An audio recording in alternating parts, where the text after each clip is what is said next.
Welcome, ladies and gentlemen, boys and girls, children of all ages, especially those that survived Order 66, to another edition of MANDOMANIA. Ooh, yeah.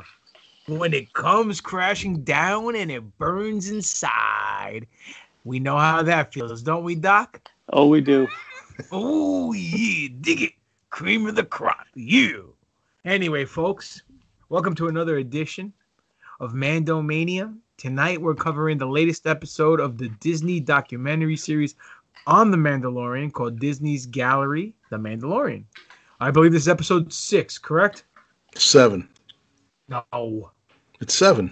Is it 7? 12. I don't know. Hike? Yeah. Anyway, the name of the score, the name That's of the Siri, bro.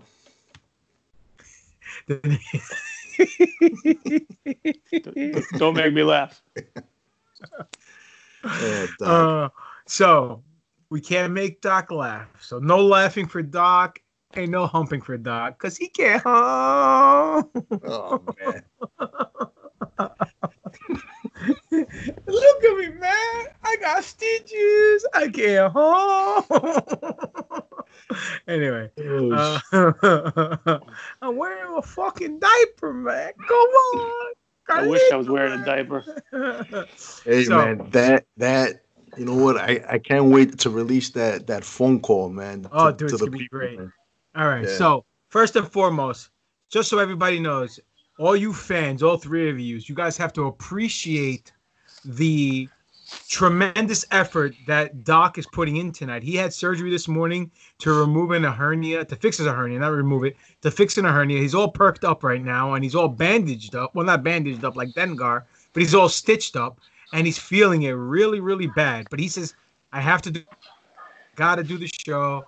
So he's here like a real trooper, not like a stormtrooper, because they miss everything they shoot. Doc actually can hit something, but kudos to you, Doc. Round of applause. Bravo, Thank you. This is the way, and you can call me Perk Angle if you want. Perk Angle is on this. It's true. It's true. It's damn true. Perk Angle is here, folks. He won the Kessel Run with a broken neck. Anyway, I'm one-third of your host. I am GGP, a.k.a. Greek Out Papadon. Boys, introduce yourselves. Ladies and gentlemen, I am the Dark Lord of the podcast, the Sith Ori, the Rampaging Reverend Kiss, the Butcher, your boy Spiro, a.k.a. Darth Spiridon. And I am being nursed by 21B and operated on by FX7, Dr. Destroyo, Alex Arroyo. All right, so tonight we're going to go over the episode. This episode was named after the New York Mets, when what they can't do when they have runners in scoring position, and that's score. Really? Nothing? All right. I told you I don't want to laugh. So, with that being said... This episode is called What Joe and Tell Can't Do with a Fistful of 50s in a Whorehouse. Get laid. Jesus. Anyway, Doc, what are you sipping on? Little electrolytes? Little lemonade. Oh, yeah. Nice.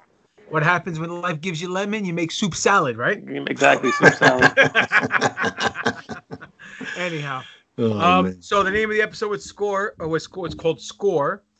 So if you guys don't know what that means, that's the music of a movie or a show. It's called The Score. So with that being said, let's go around the horn. What did you guys think of the episode? I thought it was great. It was interesting, man. Gamoto, you stole my word again, Pusti. Now I got to come up with something else. I thought it was intriguing. You see, I really never got into the movie music world, if you will, until about a year ago, maybe a year and a half ago, 2 years ago, watching like Collider, and they're talking about the score and how much it means. Then you go back and watch a movie, and you actually listen, and you see the effect the song in the scene has. So to me now, music is very important, and that's exactly what this whole episode was about. And the composer, it wasn't John Williams, obviously. He does the movies, but he was a very talented composer. His name was Ludwig Borga. He used to wrestle for the WWE. Now, his name was Ludwig Göransson. I think his name was Filthy Hippie Thor. Filthy Hippie Thor. You know what, dude? I wouldn't put it past that because that's exactly what he looked like, dude. From his little far out attire. His hyperspace T-shirt he was wearing with his polka dot pants. Exactly, and his Dude. Jared Leto beard and hair. And he had that fleece Mexican sweater on. He dresses like my fucking. He dresses like my dead Puerto Rican grandfather. Yo, You know the only thing missing was the fucking dreads, bro. The white dreads. White dreads. Oh yeah. I was waiting for them. Yeah. You know what? That fleece, I think he borrowed it from Homeboy 88 because that's what Homeboy 88 wears when he goes to Alaska to go sell frozen oranges. But anyway, so they start off the episode, and the cool thing, what I thought, he did this all like straight up. He locked himself in his studio for a month, he said, and just focused on because he had to do so much work. And they showed him playing with the recorders and doing all the stuff with the pianos and stuff. Then he had this nice 1970s Buck Rogers looking computer thingamajigga that looked phenomenal he was playing with. What'd you guys think? Yeah, I thought it was hilarious. I mean, the second he whipped out that recorder, I'm like, so that's why they taught that to me in school 30 years ago. I was like, it's finally become useful, that stupid thing. Well, let's face it. The recorder is useful for him. You learning how to play the recorder was useful for you during medical school. Don't make me laugh. I have to. I'm a heel. So, Spiro, what'd you think? Listen, man, from the moment I saw him, I was like, this is exactly the kind of fucking person that Disney would hire these days. But as I got into it, I was like, yo, this is one talented ass motherfucker. I'm with you, man. That fucking machine that he had there, I have no clue what that was, man, or what the fuck he was doing. But the end result speaks for itself, you know? Yeah, absolutely. I mean, I agree with you, Spirit. I looked at him. I'm like, oh boy, here we go. Like they gotta hire this, this filthy hippie to make the music. But then, as he described the process more and more on what he did and how he did it, and then just thinking about the music of the Mandalorian, because that's one of the things we talked about when we were doing the show reviews, is that the music is it's so different than anything Star Wars that we've ever heard before. And if you would leave that, play that music for somebody without seeing the Mandalorian, I'd be like, what genre, what overarching series is this from? I don't think anybody would have guessed Star Wars because it's not Star Wars. It's not your typical John Williams grandiose, blasting, loud and regal music that we're used to. It's completely different. Yet it felt very Star Wars once you put it into The Mandalorian, which was, to this guy's credit, a home run for exactly what he needed to do. Well, absolutely. So it's funny because it's called a score, and he hit a home run. When you hit a home run, you get a score. So it's like almost like a double innuendo with the wordplay right there, and it's subliminal. It's not intentional, obviously, but leave it to a Greek to talk about innuendo. Listen, I didn't say sexual Nintendo, so calm down. But yeah, man. For those of you guys who don't know what the theme is, I have it right here. You guys can hear it? Yeah. Yep. That's the recorder part for you guys out there.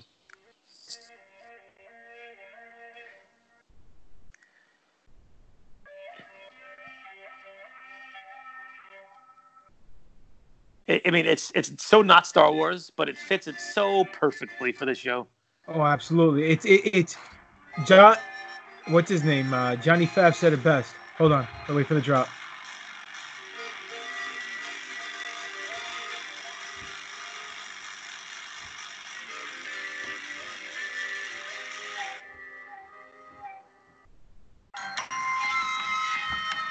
Awesome.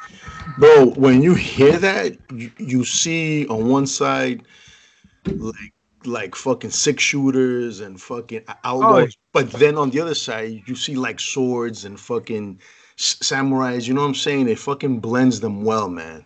Oh, absolutely. I liked what Johnny Fab said, that they weren't trying to replicate Star Wars. They were trying to build off it, but still keep it Star Wars-esque. And I think they hit the nail right on the head with it.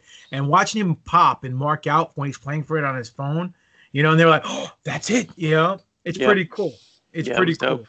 It was awesome. I mean, you know, this goes back to last episode where, you know, they said, you know, we weren't trying to build this from Star Wars. We were trying to build this from what Star Wars was inspired by. And, you know, looking at like Spiro said, the old Westerns, the gunslingers, the Kurosawa stuff, like, you know, if you hear this theme, it definitely reminds you of that stuff way more than it reminds you of Star Wars. So, yet it still fits perfectly. It doesn't have that exact grit of like that Western stuff because it feels a little more like ethereal with the whole space thing, you know, behind it. And this guy, I mean, kudos to him, man. And in reality, the only way to get anything done is to lock yourself away for a month and do it all yourself. That's how I feel all the time about a lot of things. Oh yeah, like what? Like if I'm writing a paper, if I'm writing a textbook, you know, because I do these things, Papa Doug. I'm a fucking scholar. Maybe Greek, but I'm the scholar. The only way to get shit done is to hide away and focus on it. Yeah, bro. No TV, no computer, no nothing, bro. Yep. You know. You know what, yo? Can I just say this though? Sure. Please enlighten us. When I saw the title of this episode, Score, I was automatically like, oh fuck, man, I don't want to see this shit because I'll tell you why. Because I'm not a fan of music telling me how I'm supposed to feel during a fucking movie or something. I think it's important for certain beats in a film to have music. Personally, I feel like it's overdone, but that's not the case. And when you look back and when you see this episode and you look at how it was used, dude, it's art, bro. It's absolutely. Awesome. And it definitely, it definitely gained a whole lot of appreciation for the work these guys do, man. You know? Oh, absolutely, dude. Just, I mean, from a director's point of view, trying to get everything to fit your vision behind the camera, you know, to be a cinematographer and visualize the story and trying to make something out of nothing is hard, right? Just like trying to put a wrestling match together, just trying to draw a comic book or something, you know? Just trying to make any form of art from nothing is hard, and trying to tell a story. But it's especially hard with music because the majority of the people, the majority of the audience have that mentality, like you just stated. They don't care about the music. They don't pay any mind. Like certain people in wrestling, they don't pay mind to the referee. Meanwhile, the referee is the most important guy in the ring. He's the queen on the chessboard. They don't pay attention to certain little details that make or break either a match or an entrance or an entire show, you know? But he said it best, Ludwig. He said that he had to tell a story and evoke emotion with every time the music drops, every scene that there's music, to tell and further the story of every episode, because the guy's wearing a mask and you can't tell the emotion behind the mask. Yeah. And that makes it double as hard for him on his job. But the guy hit a home run. I don't know if he tripped out on some DMT or some acids, but the dude got it done and got it done right. Absolutely. He looks like a peyote guy to me, by the way. But, you know, the fact that I definitely popped with the whole him telling the story because he's wearing the mask thing, which was important. And, you know, that also played into what we heard last time about the acting where, you know, what's his face? Carl Weathers. Apollo Creed. Yes, Carl Weathers. Talked about how difficult it was to act against him because of the mask and how you had to kind of like bring the emotion to the scene. You did, despite the fact that whoever was behind the mask was still actually, you know, emoting with their actions and with their, you know, a small twist of the head or whatever it was. So, I mean, listen, is it an absolutely perfect show in general? No, there's a few beats here and there, very small amount of things, but what they were able to do in those episodes and that time frame was fantastic. And like you said before, it's really the team. You know, it's every piece of that puzzle coming together to make that puzzle what it was. And it's just picking the right people. I mean, that's the thing, you know. And the same thing goes for my job. You know, if I'm at the hospital and I'm taking care of a patient and I've got people who are incompetent trying to help me out, things are going to fall apart. So the team works so much easier and the outcome is so much better when you have the pieces that you need to actually get things done. Well, let me ask you this, Doc. Yes. What was the bigger pop? You popping for when he was talking a story with the music, the guy's wearing a mask, or your hernia coming out? My hernia definitely was a bigger pop. Gotcha. It was enormous. Gotcha. I saw that one coming. Yeah. At one point, it looked like I had labia. Nice. And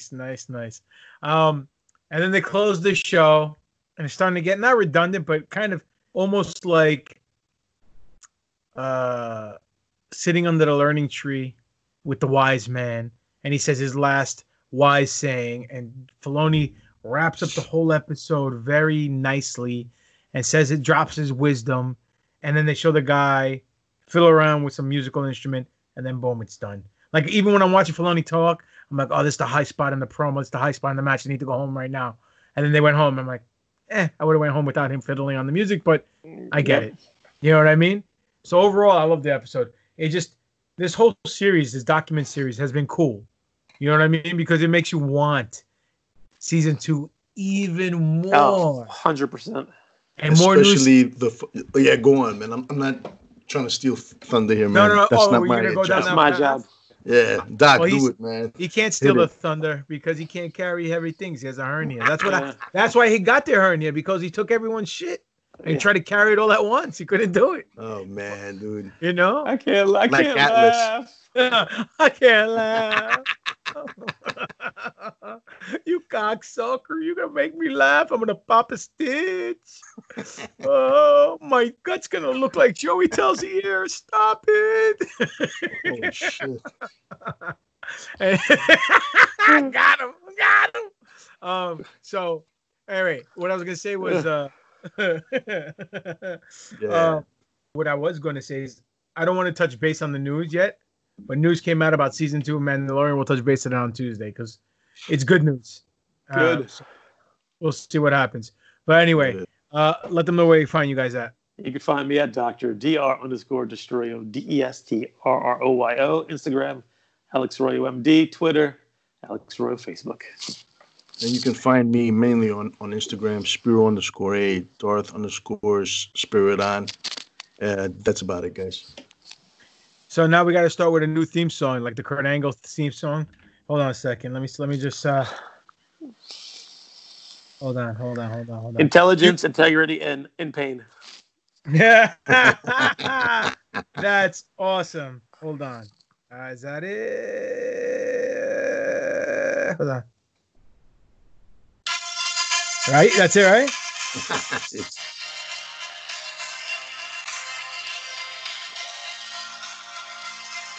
You're hurt. Suck. You're hurt. You're hurt. Doc's You're hurt. on perk. You're on perks. Perk angle. Perk Oh, angle man. in effect, dude. Oh, God. Jimmy cracked my balls, and I don't care. You'll find me at Greek God Papadon on Twitter, Greek God Papadon on Instagram, Demetrius Papadon on Facebook. Greek God Papadon's the YouTube page, and the Pro Wrestling T-Star is Pro Wrestling T's / Greek God Papadon. You can find us Tuesday. We are doing the segment Who's More Over, and this week we're comparing the color of lightsaber for our buddy, your buddy, everybody's buddy, Lucas Skywalker. We're comparing the Azul lightsaber or the Ble or blue lightsaber to the Verde lightsaber or the Prasino lightsaber or the green lightsaber. I always knew you were Puerto Rican. Gracias. ¿Dónde está la biblioteca? So with that being said, do us a favor, do yourselves the favor, send us an email, newforceorder@yahoo.com, and you let us know which one you like better, the blue lightsaber or the green lightsaber, and why. Now, we're also running, this is week 1. of the King of the Wing tournament. It's not a tournament per se where they're all bracketed up in certain, bracket A, bracket B. There's not enough ships. So whoever gets the most votes wins. So we're doing the King of the Wing, 4 weeks of voting. And on the 4th week, we're going to give the results to everybody. We're doing the A wing versus the B wing versus the U wing versus the Y wing versus the X wing. So, New Force Order at yahoo.com. You send us an email this week, we will not read it till the finals. So we'll keep it on reserves. We'll keep it on ice. And once it's good to go, we'll all be able to have a good time. It'll be our first ever NFO play-per-view. Okay, PPV. So, with all that being said, you can find the three of us Tuesday. We're recording the show. You could find us on Twitter. It's at NFO_podcast. The underscore kind of looks like Doc Stitches. You can find us at Instagram, New Force Order. Official New Force Order on Facebook. The website, newforceorder.com. And we're now on Spotify. So you can go on Spotify, type up New Force Order. What other platforms that we're going to be on soon? We'll let you know. Usually we're on all the platforms, but we're underneath the Hami Media Group. So Grinder. Well, that's for you. You're under the medic section. You want. Look, man. The problem is this, okay? The problem is that the world knows that we are the world's most dangerous fucking podcast. So, whatever, just go to Podbean, grab that RSS feed, go to wherever you download your favorite podcast, throw it in the search bar, and it should pop up. If it doesn't, let us know so we can get on that ass. That's right. That's spoken from a dark side Greek, the necessary evil of the NFO. But very necessary. That's right. Very necessary. So like we were saying, newforceorder.com, newforceorder@yahoo.com is the email. We'll see you guys on Tuesday. Thank you for your time. Thank you for your ears. Thank you for your eyes. This has been another edition of Mandomania. You dig it. Brought to you and paid for by the New Force Order. For life. And that's just too painful. Pobrecito. Oh, I can't hop. I can't laugh. I can't train. Oh, man. That is why you fail.